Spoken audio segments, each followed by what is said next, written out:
আমারও সাপের কথা শুনে ভয় লাগছে। আমি আর যাবো না। আপনারা কি গুহা দেখে ফিরলেন? হ্যাঁ, কেমন লাগলো গুহা? গুহা তো দেখে বলছি, কিন্তু সাপ আছে উপরে। উপরে সাপ আছে?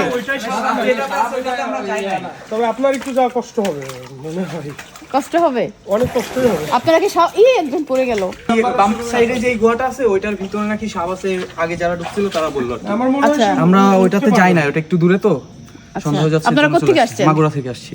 বন্ধুরা আসছেন? হ্যাঁ, সবাই মাগুরা। সম্ভবত উঠতে একটু কষ্ট হবে আপনাদের। আপনারা যে টোটাল আপনাদের কতটুকু সময় লাগছে গুহা পর্যন্ত যেতে? 1 ঘন্টার ভিতর আমরা ব্যাক করে চলে আসছি। বেশি আপনারা টাইম 3টা গুহাই দেখছেন? না, আমরা একটা গুহা দেখছি। আমরা তো একটা সবগুলোতে যাই না। 2টা গুহা না এখানে। যে সাপের কথা শুনে চলে আসছেন। আমারও সাপের কথা শুনে ভয় লাগছে। আমি আর যাবো না। যান, সমস্যা নাই। কি নাম আপনার? মোহাম্মদ আবু সাদিক সোনান।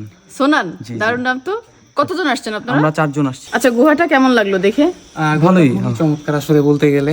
পুরোপুরি কিন্তু পুরোপুরি এখন যাওয়া যাবে না, এখন যেহেতু অন্ধকার হয়ে গেছে। এই জন্য আপনার বাম সাইডে যেটা যেতে পারবেন ওটা আর কি সাপ আছে, এই জন্য যাইতে পারেনি পুরোপুরি। সামনে যদি আপনি চাইলে একটু মানে কিছু যেতে পারবেন, যেখানে আর কি 2টা মই আছে উপরে। ওই গুহাটার ভিতরে গেলে পরে আবার আরো একটু গুহা আছে, ওটার ভিতরে আপনার যাইতে মেলা পেরা হবে, ঠিক আছে? আসলে আমরা যাতে চাইছিলাম হচ্ছে আরো গহীন আর কি, কিস্তং রুমরাং পাহাড় নাম দিলে পাহাড় আছে ওইদিকে, বাট ওইদিকে এখন যাইতে দিচ্ছেন আপনার, যেহেতু আর কি শুনছেন যে সন্ত্রাসী কিছু গোষ্ঠী আর কি উৎপাত করতেছে। ওদের কথা শুনে আমরা ভীষণ উৎসাহ বোধ করছি, আমরাও কোনো একদিন চলে যাব।